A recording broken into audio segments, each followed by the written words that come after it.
ویسے تو ماہ رمضان پورا ہی اہم ہے، لیکن رمضان المبارک کا آخری عشرہ خاص اہمیت کا حامل ہے۔ اس کی خصوصیت کی ایک وجہ یہ بھی ہے کہ اس عشرے میں ایک مبارک رات ہے جس میں قرآن مجید نازل ہوا، جسے لیلۃ القدر کہتے ہیں۔ اس عشرے میں نبی اکرم صلی اللہ علیہ وآلہ وسلم عبادات کا خصوصی اہتمام کیا کرتے تھے، جیسا کہ سیدہ عائشہ صدیقہ رضی اللہ عنہا سے روایت ہے کہ جب رمضان کا آخری عشرہ آتا تھا تو نبی کریم صلی اللہ علیہ وآلہ وسلم اپنا تہبند مضبوط باندھتے، یعنی اپنی کمر پوری طرح کس لیتے، اور ان راتوں میں آپ خود بھی جاگتے اور اپنے گھر والوں کو بھی جگایا کرتے تھے۔ اس کے علاوہ نبی اکرم صلی اللہ علیہ وآلہ وسلم خود بھی اس عشرے میں اعتکاف کیا کرتے تھے، اور آپ کی ازواج مطہرات بھی اعتکاف کیا کرتی تھیں، جیسا کہ سیدہ عائشہ صدیقہ رضی اللہ عنہا سے مروی ہے کہ نبی کریم صلی اللہ علیہ وآلہ وسلم اپنی وفات تک برابر رمضان کے آخری عشرے میں اعتکاف کرتے تھے۔ آپ صلی اللہ علیہ وآلہ وسلم کے بعد آپ صلی اللہ علیہ وآلہ وسلم کے ازواج مطہرات اعتکاف کرتی رہیں۔ لیلۃ القدر کی اہمیت و فضیلت: اس مبارک رات میں کلام حمید نازل ہوا، جس کا اعلان خود مالک کائنات کلام حمید میں بیان فرماتے ہیں: اِنَّا أَنزَلْنَاهُ فِي لَيْلَةٍ مُبَارَكَةٍ، یقیناً ہم نے اسے قرآن کو ببرکت رات میں اتارا ہے۔ ایک دوسرے مقام پر مالک الملک ارشاد فرماتے ہیں: اِنَّا أَنزَلْنَاهُ فِي لَيْلَةِ الْقَدْرِ، یقیناً ہم نے اسے شب قدر میں نازل فرمایا ہے۔ اس رات کی عبادت 1000 مہینوں کی عبادت سے بہتر ہے، اور اس رات تمام فرشتے حتیٰ کہ سردار ملائکہ جبریل علیہ السلام خود بھی زمین پر تشریف لاتے ہیں۔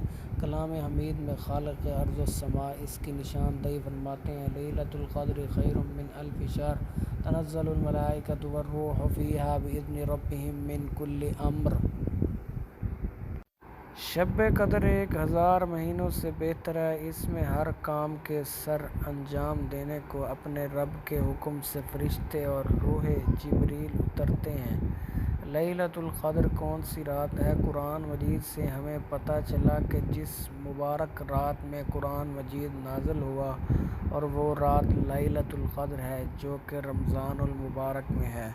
شہر رمضان الذی انزل فیہ القرآن، ماہ رمضان وہ ہے جس میں قرآن اتارا گیا۔ قرآن مجید کے ساتھ ساتھ اب ہم مزید کلیئرنس اور کنفارمیشن کے لیے احادیث کا مطالعہ کرتے ہیں۔ رسول اللہ صلی اللہ علیہ وآلہ وسلم نے فرمایا: شب قدر کو رمضان کے آخری عشرے کی طاق راتوں 21ویں، 30ویں، 25ویں، 27ویں اور 29ویں میں ڈھونڈو۔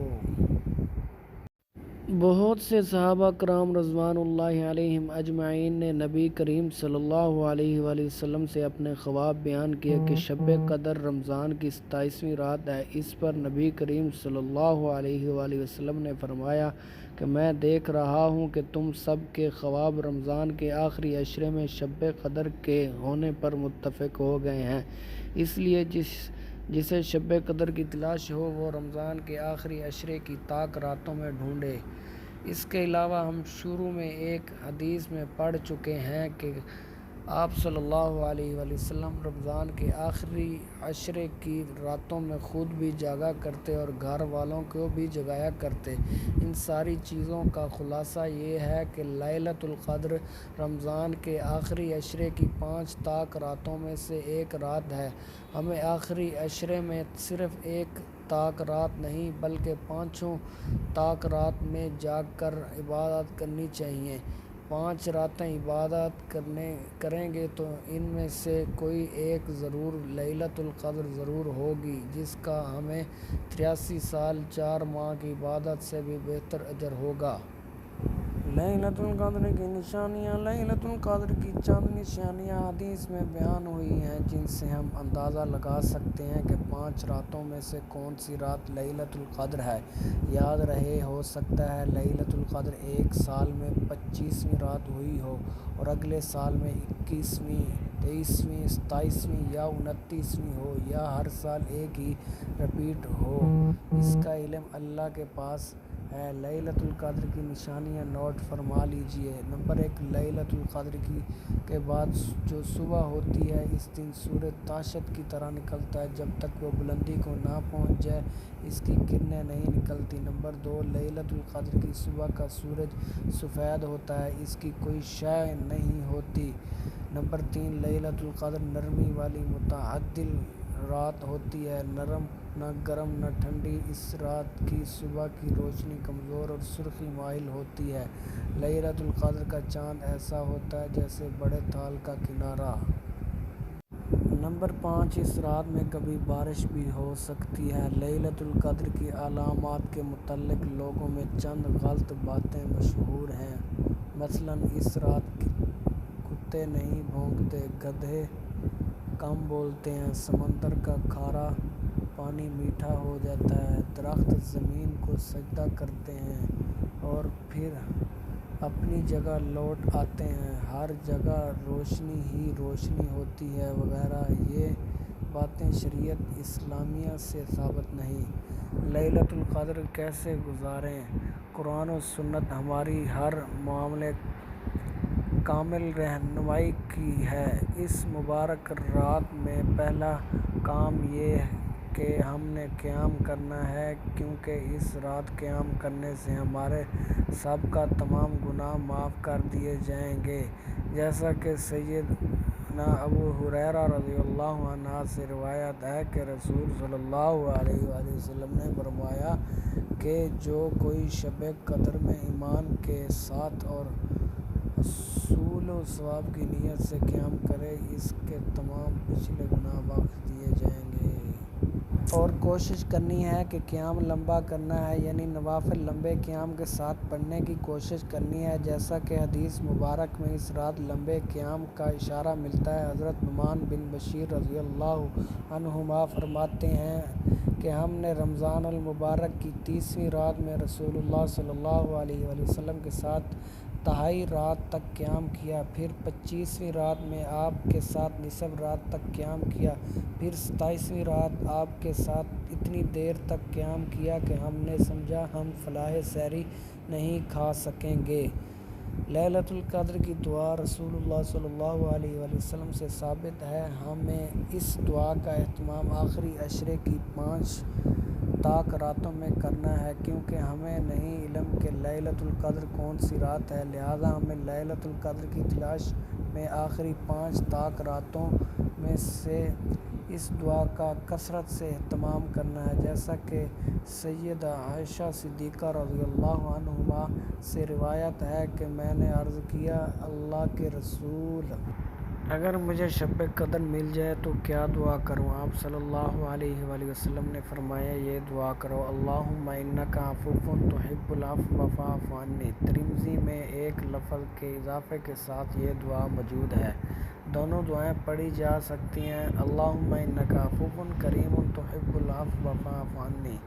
اس رات قیام کرنے اور مسنون دعا پڑھنے کے ساتھ ساتھ جتنا ہو سکے ہم نے مزید نیکیوں والے اعمال بھی کرنے ہیں، جن میں بے بہا نیکیوں والے اذکار، سبحان اللہ والحمد للہ ولا الہ الا اللہ واللہ اکبر ولا حول ولا قوۃ الا باللہ، سبحان اللہ وبحمدہ، سبحان اللہ العظیم، سبحان اللہ العظیم وبحمدہ وغیرہ پڑھنے ہیں۔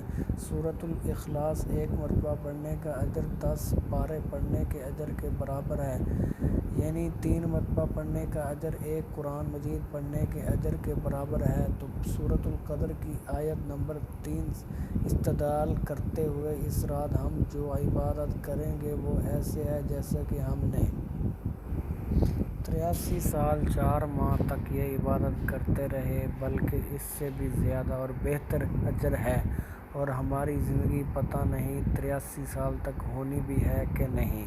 لہٰذا اس بابرکت رات کو مس نہیں کیجیے گا۔ صرف 5 راتیں بیدار ہو کر عبادت میں گزار کر آپ 83 سال 4 ماہ سے بھی بہتر کا اجر کما سکتے ہیں۔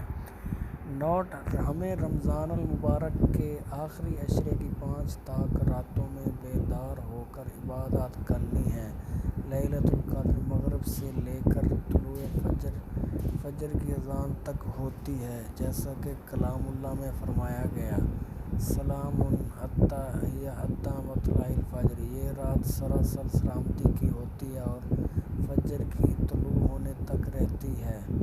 لہذا ہمیں پانچوں طاق رات میں مغرب سے لے کر طلوع فجر کی اذان تک خود کو عبادات میں مصروف رکھنا ہے، انشاءاللہ۔ ھذا من عندی واللہ اعلم بالصواب۔ اللہ رب العزت ہمیں رمضان المبارک کے آخری عشرے میں خصوصاً 5 طاق راتوں میں بیدار ہو کر عبادات کرنے کی توفیق عطا فرمائے اور لیلۃ القدر ہمیں نصیب میں کرے۔